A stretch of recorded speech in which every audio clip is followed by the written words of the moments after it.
মুসলমান ভাইরা আমার, আমরা মুসলমান, আমাদের সম্পর্কটা মসজিদের সাথেই হতে হবে। আমরা যখন মসজিদে আসব, মসজিদে আসার পরে আমাদের মসজিদ বাড়ির মতো নয়। বাড়িতে ইচ্ছা হলে আমি আপনি বের হচ্ছি, ইচ্ছা হলে আমি আপনি বাড়িতে প্রবেশ করছি। মন করা মতো আল্লাহর ঘর মসজিদে প্রবেশ করা যাবে না। মসজিদে প্রবেশ করতে হলে কিছু নিয়ম কানুন আছে, যে নিয়ম কানুনগুলো মেনে আমাকে আপনাকে আল্লাহর ঘর মসজিদে প্রবেশ করতে হবে। এই নিয়ম, এই পদ্ধতি আমার আপনার বিশ্বনবী সাল্লাল্লাহু আলাইহি ওয়াসাল্লাম বলে দিয়েছেন। জোরে বলেন সুবহানাল্লাহ।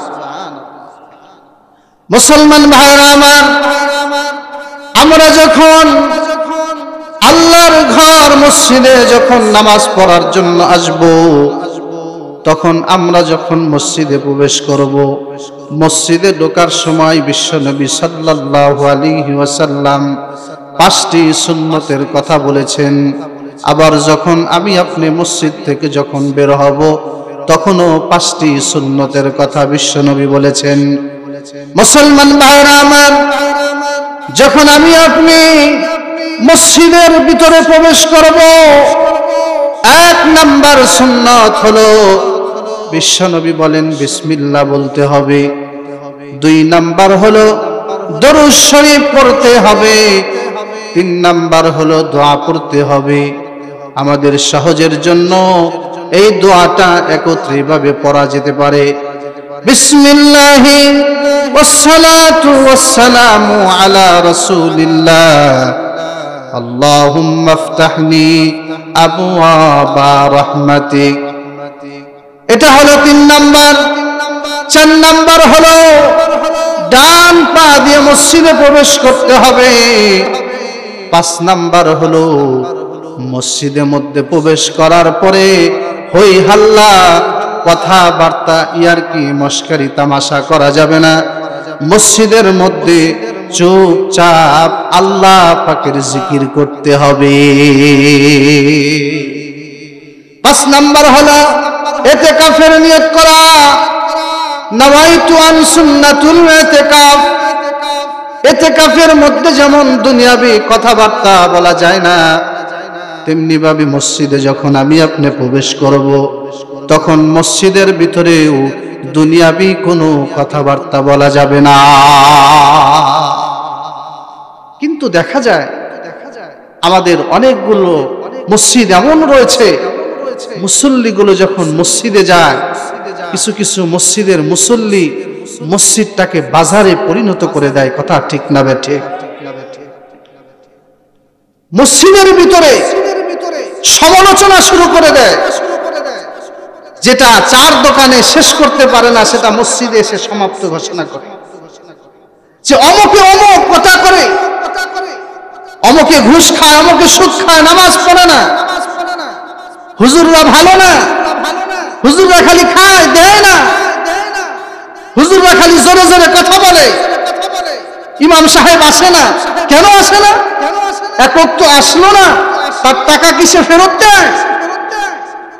মুহতারাম হাজিরিন, এক ওয়াক্ত আসলো না, 2 ওয়াক্ত আসলো না।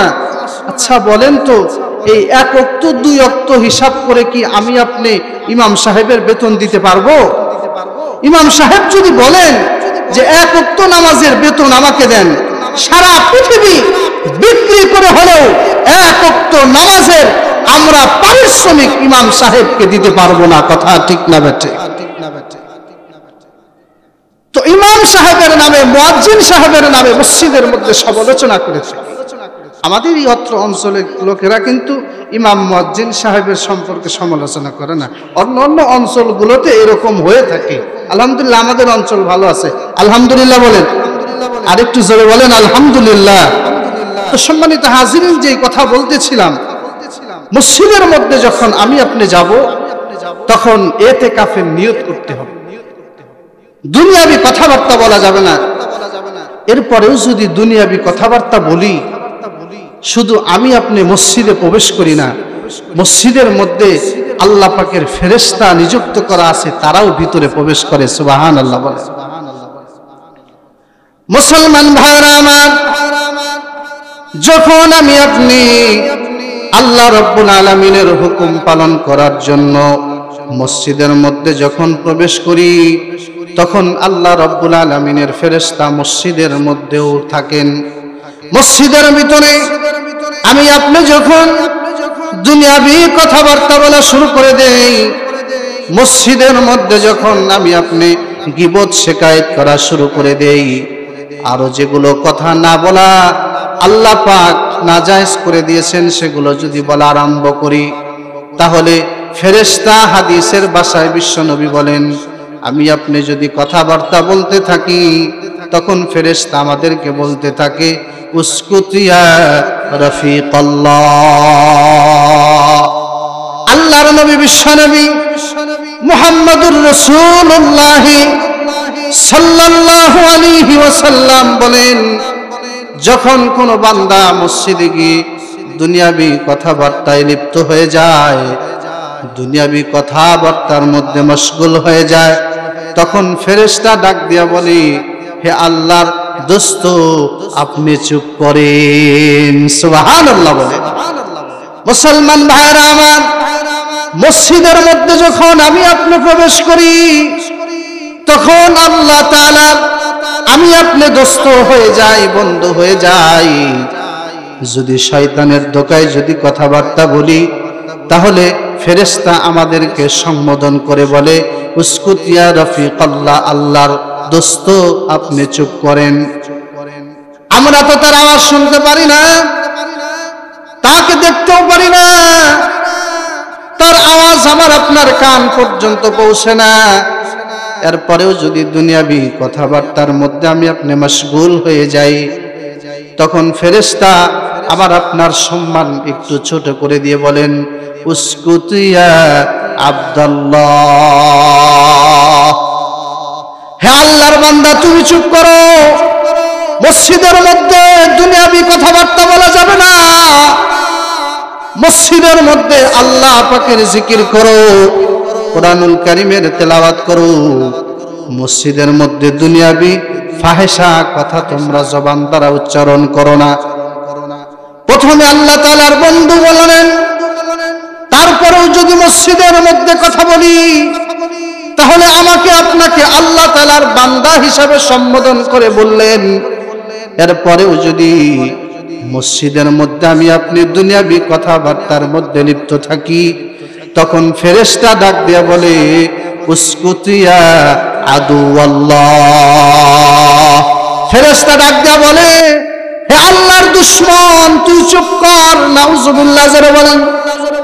আমি আপনি যদি মসজিদে বসে দুনিয়াবি কথাবার্তার মধ্যে যদি লিপ্ত থাকি, তাহলে আমি আপনি আল্লাহ তাআলার খাস বান্দা না হয়ে আমি আপনি আল্লাহর দুশমন হয়ে মসজিদ থেকে বের হয়ে গেলাম।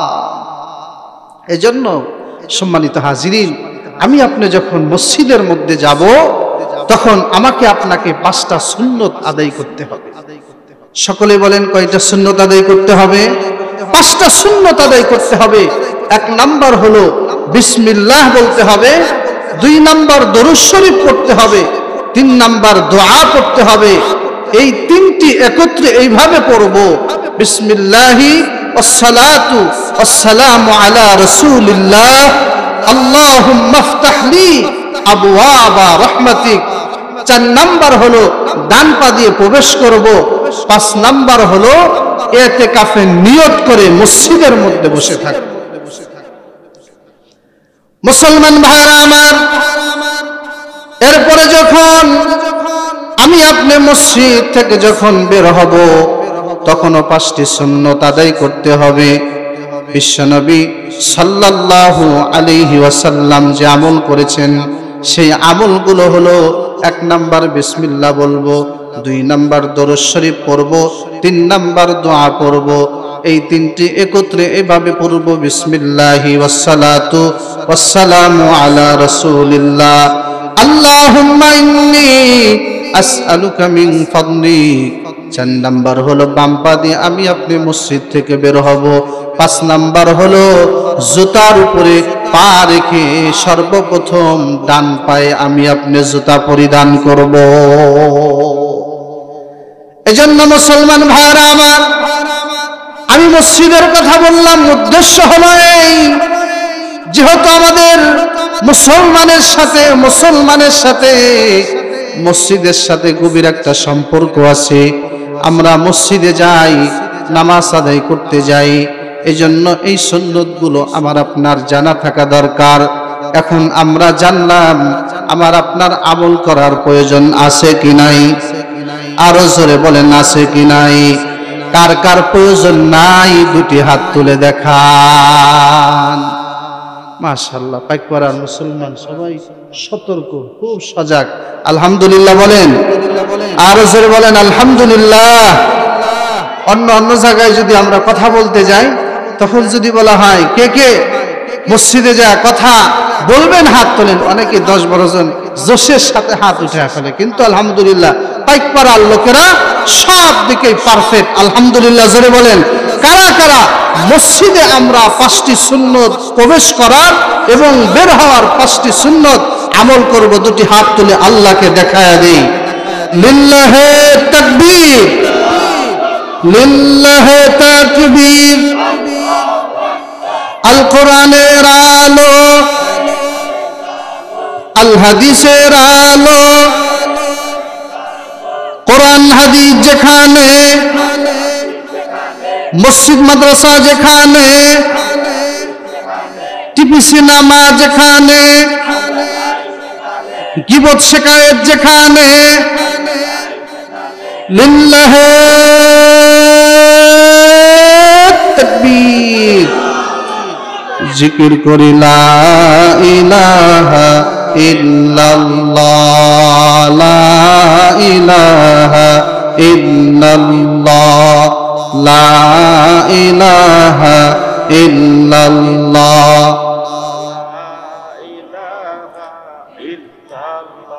লা ইলাহা ইল্লাল্লাহু মুহাম্মাদুর রাসূলুল্লাহ সাল্লাল্লাহু আলাইহি ওয়াসাল্লাম। সম্মানিত হাজিরিন, আমার পূর্বের বক্তা আপনাদের মসজিদের সুনামধন্য ইমাম ও খতিব হযরত হাফেজ মাওলানা মোহাম্মদ ইবাদত শেখ সাহেব, উনি মা বাবা সম্পর্কে আলোচনা করেছেন। মা বাবা সম্পর্কে আলোচনা করেছেন, মা বাবা জীবিত থাকলে কি কি হক আছে সেগুলো আমাকে আপনাকে পালন করতে হবে। যেহেতু ইমাম সাহেব জীবিত থাকা অবস্থায় কি কি হক আছে সেগুলো পালন করা সম্পর্কে আমাকে আপনাকে গুরুত্বপূর্ণ নসিহা শুনিয়েছেন। আমি আর সেদিকে যেতে চাচ্ছি না, আমি যেতে চাচ্ছি আমার আপনার যাদের মা বাবা। সম্মানিত হাজিরিন, আমি আপনি সন্তান হিসাবে মা বাবার মাধ্যমেই কিন্তু এসেছি। মা বাবা ছাড়া আমি আপনি কেউ এই পৃথিবীর আলো দেখতে পেতাম না। একমাত্র মা বাবার উসিলা করে আমি আপনি এই পৃথিবীর আলো দেখতে পেয়েছি। কথা ঠিক না ঠিক? সম্মানিত হাজিরিন, এই মা বাবা যাদের দুনিয়ার থেকে বিদায় নিয়ে চলে গেছেন, সন্তান হিসাবে আজকে যদি তাদেরকে আপনি ভুলে যান, তাদেরকে যদি স্মরণ না করেন, তাদের জন্য যদি কিছু দোয়া মাহফিল না করেন, তাহলে শুনে রাখেন আজকে আপনি সন্তান হিসাবে আপনার মা বাবার জন্য কিছুই করছেন না।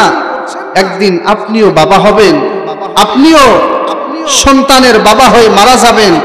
আপনি যেমন আজকে আপনার বাবার জন্য কোনো হক আদায় করছেন না, আপনার সন্তানও আপনার বেলায় ঠিক তদ্রূপ করবে। আমি আপনি যেমনটা করছি করব। আজকে আমি আপনি যদি আমার আপনার মা বাবার জন্য যদি দোয়ার আয়োজন করি, আমি আপনি যদি আমার আপনার বাবার কবর জিয়ারত করার জন্য কবরস্থানে যাই, আমি আপনি যদি আমার আপনার মা বাবার জন্য কয়জন ফকির মিসকিনকে যদি মেহমানদারি করাই, আমার ছোট্ট সন্তান, কারো বড় সন্তান, সে বুঝবে যে আমার বাবা আমার দাদার জন্য সে ইসালি সওয়াব করতেছে, কবরস্থানে যাচ্ছে, কিছু ওলামায়ে কেরামকে মেহমানদারি করাচ্ছে, ফকির মিসকিনকে মেহমানদারি করাচ্ছে, কেন? আমার দাদা দাদির কবরে যেন সবগুলো পৌঁছে যায়। এক সময় আপনি যখন মারা যাবেন তখন আপনার সন্তান চিন্তা করবে, আমার বাবা মারা গেছে, আমার বাবা যখন জীবিত ছিল তার মা বাবার জন্য মাঝে মধ্যে দুয়ার ব্যবস্থা করেছেন, মাঝে মধ্যে দান সদকা করেছেন, আমারও এটা করা দরকার। সেই সন্তান শিক্ষা পাবে, তার বাবার শিক্ষার কারণে শিক্ষা পাবে। আর যদি কোনো বাবা বাড়িতে কিছুই না করে তাহলে আপনার সন্তান তো সেই শিক্ষাটা পেল না। আপনিও যেমন ফাঁকা, আপনার মরার পরেও আপনার কবরটা সওয়াব থেকে ফাঁকা থাকবে। এজন্য মুসলমান ভাইরা আমার, যাদের মা বাবা দুনিয়া থেকে বিদায় নিয়ে চলে গেছে তাদের ব্যাপারে আমি আজকে 6টি কথা বলবো। কারণ এইখানে যারা বসে আছে, এই মঞ্চে যারা বসে আছে, আপনারা যারা এখানে বসে আছেন, অধিকাংশ মানুষ দেখা যাইতেছে বয়স্ক, 30, 35, 40 ঊর্ধ্ব হয়ে গেছে। অনেকেরই বাবা নাই, অনেকের মা দুনিয়া থেকে বিদায় নিয়ে চলে গেছে। এজন্য বিদায় নেওয়ার পরে সন্তান হিসাবে আমাদের কি কি দায়িত্ব কর্তব্য আছে এ সম্বন্ধে আমার আপনার জানার দরকার আছে কি নাই? আর একটু মহব্বত নিয়ে বলেন, জানা দরকার আছে কি নাই? ও মুসলমান ভাইরা আমার, যার মা নাই, যার বাবা নাই, সেই বুঝতে পারে মা হারা যন্ত্রণা কতটুকু। যার বাবা নাই সেই বুঝতে পারে বাবা হারা মানুষটা কত দুঃখে বসবাস করে। বাবার মতো ভালোবাসা এই পৃথিবীর বুকে আপনাকে কেউ দিবে না। বাবা যদি বেঁচে থাকে, যদিও পাগল হয়, তারপরেও আপনার বটগাছ হিসাবে আপনার কাছে থাকবে। যদি আপনার বাবার মতো হাজারো মানুষ আপনাকে মহব্বত করতে পারে, স্নেহ করতে পারে, কিন্তু বাবার মতো ভালোবাসা অন্য কেউ আপনাকে দিবে না। আপনার বাবার মতো চেহারা হাজার হাজার থাকতে পারে, কিন্তু আপনার বাবার দিলের ভিতরে আপনার প্রতি যেই মহব্বত ভালোবাসা আল্লাহ পাক দান করেছেন, সেই মহব্বত আপনি অন্য কোনো মানুষের মধ্যে পাবেন না। যার কলিজার টুকরা মা নাই, যার মা নাই, তার তো পৃথিবীটাই নাই। পৃথিবীতে বেঁচে থাকা আর না থাকা একই কথা। মার মতো আদর আপনাকে পৃথিবীর বুকে কেউ করবে না। আপনি যখন ছোটবেলায় কখনো যদি বন্ধু বান্ধবের সাথে কোনো জায়গায় যদি ঘোরাফেরা করতে যাইতেন, কোনো জায়গায় বন্ধুর সাথে আড্ডা করতে যদি বাড়িতে ফিরতে দেরি হতো, বাবার যদি শরীর খারাপ হতো বাবা ঘুমিয়ে পড়তো, কিন্তু মার শরীর খারাপ থাকলেও মা ঘুমাইতো না। মা দরজাটা খুলে মা একা একা বসে বসে থাকতো। আপনি আমি যখন মা বলে যখন দরজাতে স্বামী আপনি লাভ করেছি, সঙ্গে সঙ্গে মা আমার আপনার দরজা খুলে দিয়েছে। দেখা গেছে মার দরজা খুলে দেওয়ার পরে যখন আমি আপনি ঘরের মধ্যে গিয়েছি, যাওয়ার পরে মা আমাকে আপনাকে খাবার দিয়েছে। মাকে যদি জিজ্ঞাসা করা হয়, মা তুমি কেন খাও নাই, মা তখন উত্তর দেয়, বাবা তুমি যেহেতু খানা খাও নাই, তুমি কোথায় আসো না আসো তোমার টেনশনে আমি চিন্তিত হয়ে আছি। তুমি কখন আসবে, কখন তোমার চেহারা দেখব, কখন তুমি খানা খাবে, এরপরে আমি মা খানা খাবো। পৃথিবীর মানুষ আপনাকে হাজারো হাজার গুণে বেশি মহব্বত করতে পারে, কিন্তু মার মতো মহব্বত আপনাকে আর পৃথিবীতে কেউ করতে পারে না। এজন্য মুসলমান ভাইরা আমার, যার মা দুনিয়ার থেকে বিদায় নিয়ে চলে গেছে, যার বাবা দুনিয়ার থেকে বিদায় নিয়ে চলে গেছে, আমাকে আপনাকে ওই মা বাবার জন্য 6টি হক আমার আপনার আদায় করতে হবে। মুসলমান ভাইরা আমার, পর্দার আড়ালে আমার সম্মানিত মা ও বোনেরা, 1 নাম্বার হক হলো আমার আপনার মা বাবা যাদের দুনিয়ার থেকে বিদায় নিয়ে চলে গেছে, তাদের জন্য সন্তান হিসাবে আমার আপনার 1 নাম্বার কাজ হলো ইসালে সওয়াব বা তাআত। 1 নাম্বার হলো মা বাবার জন্য ইসালে সওয়াব করা। আপনার মা আপনার বাবা এই পৃথিবীর বুক থেকে বিদায় নিয়ে চলে গেছে। আমার আপনার কাজ হলো মার জন্য একটা মসজিদ করে দেওয়া, বাবার জন্য মাদ্রাসা করে দেওয়া। সামর্থ্য যদি না থাকে 10,000, 20,000, 50,000 টাকা দিয়ে মসজিদ মাদ্রাসার কাজে সহযোগিতা করা, আর নিয়ত করা আমার মার জন্য আমি দান করলাম, আমার বাবার রুহের মাগফিরাতের জন্য আমি দান করলাম। আমি কয়জন উলামায়ে কেরামকে মেহমানদারি করালাম, ফকির মিসকিনকে মেহমানদারি করালাম। আয় আল্লাহ, এর যে সব তুমি দিয়ে থাকো, মেহেরবানি করে আমার মা বাবার কবরের রূহ মুবারকে এই সবগুলো পৌঁছায় দিও। 1 নাম্বার হলো ইসানে সওয়াব বা তাআত। এজন্য সন্তান হিসাবে আমাকে আপনাকে আপনার আমার মা বাবা যাদের দুনিয়া থেকে বিদায় নিয়ে চলে গেছে, মার জন্য 500 টাকা, 1000 টাকা মসজিদের জন্য দান করতে হবে, মাদ্রাসাতে দান করতে হবে, ওয়াজ মাহফিলে দান করতে হবে। আমি আগেই কালেকশন করব না, আপনারা কেউ ভয় পায়েন না যে হুজুর মনে হয় কালেকশন করবে। কালেকশনের বক্তা আমাদের প্রধান বক্তা অত্যন্ত কালেকশন করতে পারে। আর আপনারা যেহেতু প্রস্তুতি নিয়ে আছেন, টাকা দিবেন এটাই নিয়ত করে আছেন। মুসলমান ভাইরা আমার, 2 নম্বর হক হলো আকরামে আহবাব ও আহলে কারাবাত। 2 নম্বর যার মা নাই, যার বাবা নাই। 2 নম্বর হলো হয়তো বাবার ভাই জীবিত আছে, আমার আপনার চাচা হয়, আম্মুর রাজুল সিনবু আবি, চাচা হলো পিতার সমতুল্য। আমার আপনার বাবার ভাই যদি না থাকে, তাহলে বন্ধু বান্ধব আছে, আত্মীয় স্বজন যাদের সাথে সে মিশেছে, তাদেরকে আমার আপনার সম্মান করতে হবে। আপনার বাবা মারা গেছে, আপনার বাবার ভাই আছে, আপনার চাচা আছে, আপনার চাচাকে বাবার মতো সম্মান করেন। আপনার চাচা নেই, আপনার বাবা যাদের সাথে মিশেছে, আপনার বাবার যারা বন্ধু ছিল, তাদের সাথে আপনি সম্মান প্রদর্শন করেন, ইজ্জত করেন। আপনার মা দুনিয়ার থেকে বিদায় নিয়ে চলে গেছে, আপনার মার বোন আছে যাকে আমরা খালা বলে ডাকি, খালাও হলো মার মতো। এই জন্য মা যদি মারা যায়, আপনার খালা যদি থাকে আর আত্মীয় স্বজন যদি থাকে, আপনার মার বান্ধবী সই যেটাকে বলা হয়, আপনি তাদেরকে সম্মান প্রদর্শন করেন, ইজ্জত করেন। এটা হলো 2 নাম্বার। 3 নাম্বার হলো আকরামে খিদমত ও আহলে কারাবাত। 3 নাম্বার হলো আপনার মা মারা গেছে, আপনার বাবা মারা গেছে, আপনার মা বাবার আত্মীয় স্বজন যারা রেখে গেছেন তাদেরকে খেদমত করা। যেহেতু মার খেদমত করতে পারেন নাই, বাবার খেদমত করতে পারেন নাই, তাহলে আপনার বাবা মা যে আত্মীয় স্বজনদেরকে রেখে গেছেন তাদেরকে আপনি খেদমত করার চেষ্টা করেন।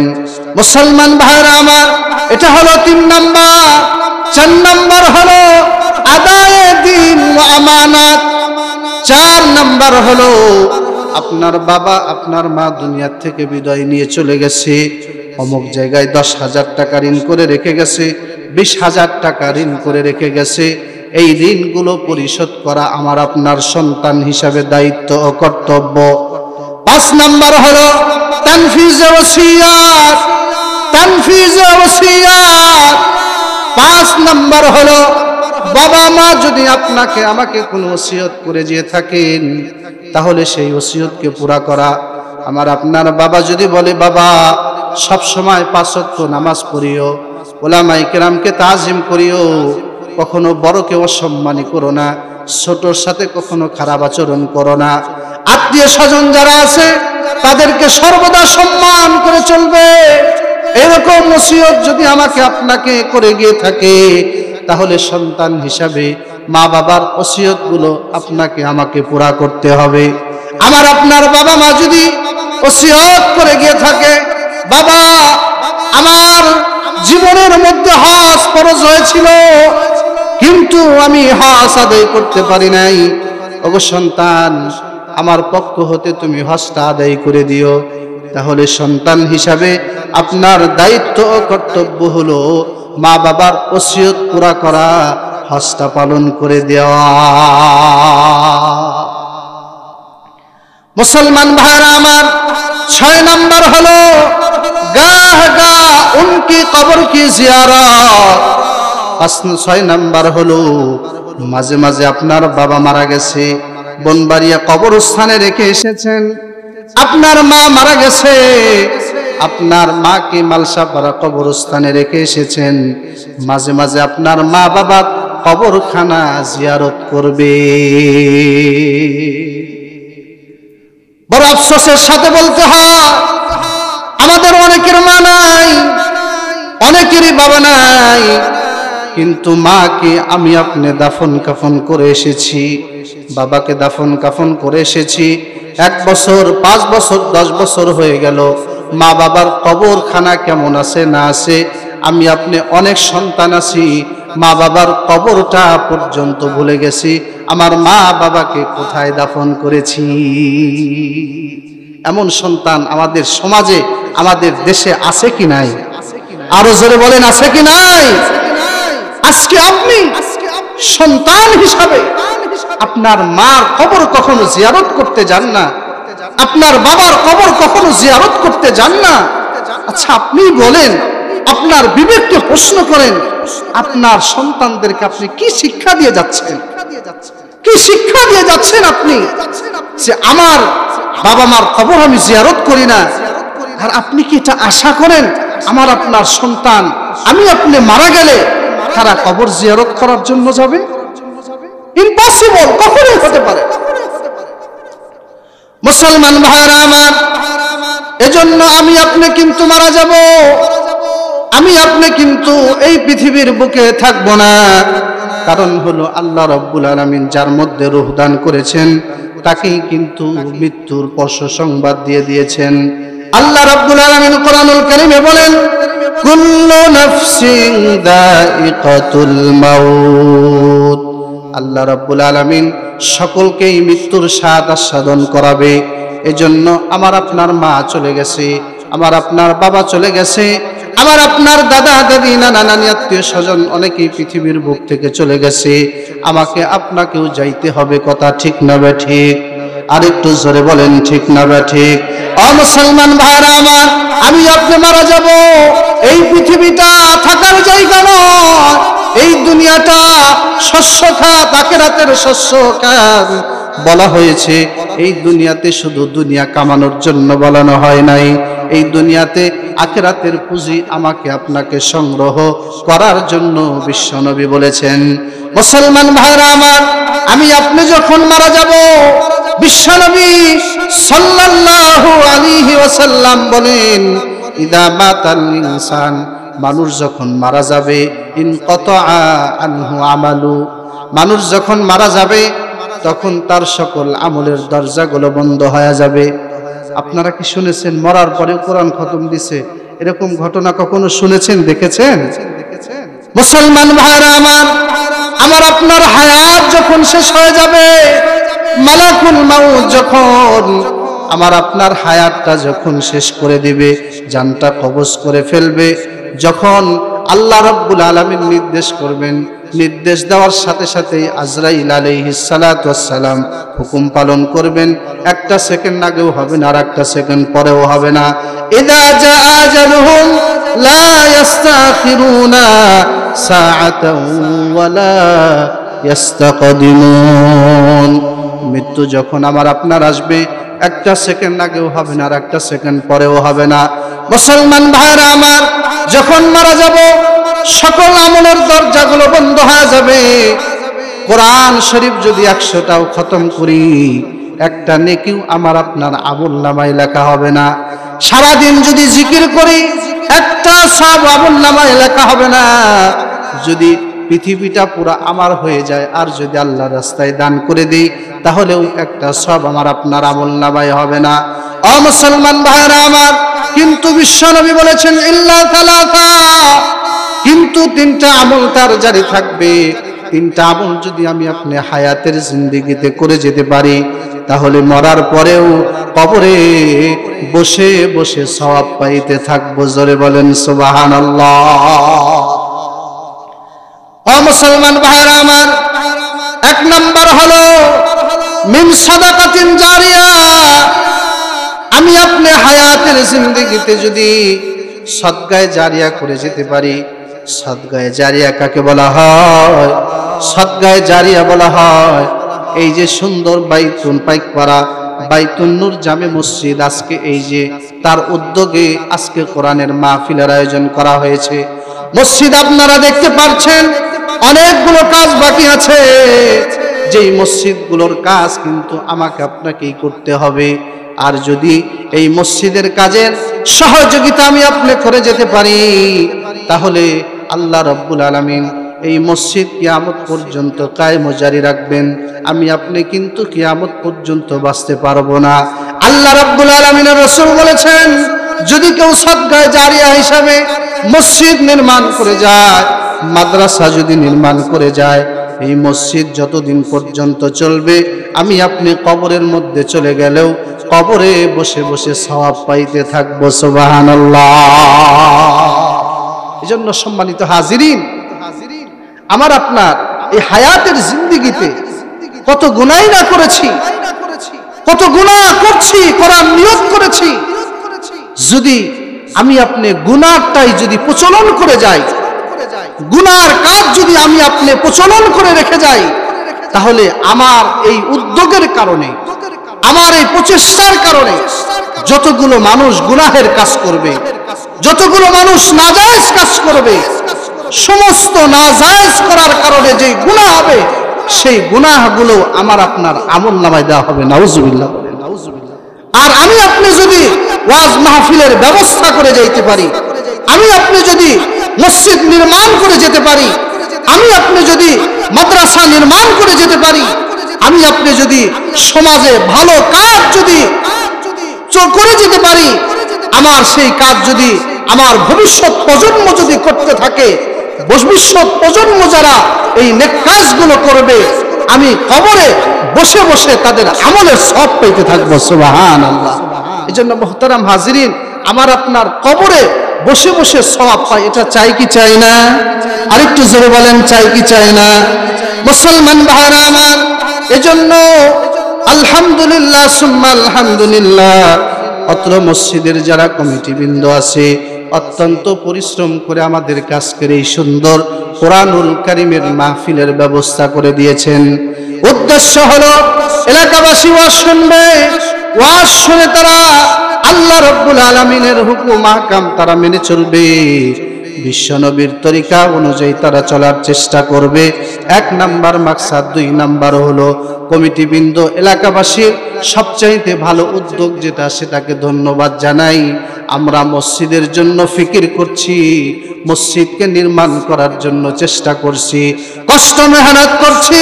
ও যুবক, তুমিও ভালো করে শুনে নাও, আমরা যেমন মসজিদের জন্য কষ্ট করছি, মসজিদ কাজ করতে গেলে মাঝে মাঝে অনেকেই গালি দেয়, বকা দেয়, এমনও বলে মসজিদের টাকা ভেঙে ভেঙে খায়, চোর বলেও অনেক সময় গালিগালাজ করে। ও মুসলমান ভাইরা আমার, কিন্তু যারা আল্লাহর ঘরকে মহব্বত করে, আল্লাহর ঘরকে যারা ভালোবাসে, যারা আল্লাহর উপরে ঈমান আনে, পাঁচ ওয়াক্ত নামাজ আদায় করে, যাকাত যারা আদায় করে, এক আল্লাহকে ছাড়া যারা ভয় না করে, তারাই শুধু এই মসজিদগুলো নির্মাণ করে। সুবহানাল্লাহ। এজন্য মুসলমান ভাইরা আমার, অত্র এলাকার সর্বস্তরের মানুষেরা এবং কমিটিবৃন্দরা অক্লান্ত পরিশ্রম করে মসজিদের কাজ করছেন। আমি আপনি যেন মালিকের কুদরতি পায়ে সেজদা করতে পারে, এজন্য ব্যবস্থা করে দিয়েছেন। এই মসজিদটা হলো আহাব্বুল বিলাদি ইলাল্লাহি মাসাজিদুহা ওয়া আবগাজুল বিলাদি ইলাল্লাহি আসওয়াকুহা। মসজিদ হলো সবচাইতে ভালো জায়গা, আর বাজার হলো সবচাইতে নিকৃষ্ট জায়গা। এজন্য এমন একটা সুন্দর মসজিদ আমাদের জন্য উপহার দিয়ে যাচ্ছেন। আমাদের জন্য যারা কষ্ট মেহনত করে যাচ্ছেন, তাদের জন্য অন্তর খুলে দোয়া করা দরকার। যাদের কাজ কর্ম সংসার ফেলে দিয়েও এই মসজিদের জন্য ফিকির করে, মসজিদের টাকা উঠানোর জন্য, চাঁদা উঠানোর জন্য বাড়িতে বাড়িতে যায়, একদিন দেয় না, অপর দিন আবার যাইতে হয়, তৃতীয় দিন আবার যাইতে হয়। অনেক সময় অনেক রকমের কথা বলে, যারা অনেক সময় না বুঝে কথা বলে, আমাদের বোঝা দরকার ছিল এই কাজটা তো সভাপতি সাহেবের না, এই কাজটা তো সেক্রেটারি সাহেবের না, এই কাজটা তো কমিটি বৃন্দর নয়, এই কাজটা হলো আমাদের সকলেরই দায়িত্ব কর্তব্য। আমি যেহেতু পারছি না, যেহেতু তারা দায়িত্ব নিয়ে এসেছে, তাদের কখনোই অসম্মান করা যাবে না। কাল হাসরের ময়দানে মানুষেরা যখন তাদের দানের নেকি গুলো প্রকাশ পাবে, তাদের আমলনামা যখন তাদেরকে দেওয়া হবে, তখন ওলামায়ে কেরামকে বলবে, মসজিদের ইমাম সাহেবকে বলবে, ইমাম সাহেব আমি 5 টাকা দিয়েছিলাম, 10 টাকা দিয়েছিলাম, 5000 টাকা দান করেছিলাম, 10,000 টাকা দান করেছিলাম, কিন্তু আমার পকেটে, আমার ব্যাংকে ব্যালেন্সে তো আরো টাকা ছিল। হুজুর যা দিয়েছি তার সব পেয়েছি, যেগুলো ছিল সেগুলো আপনি আমার পকেট থেকে কেন কেড়ে নেন না?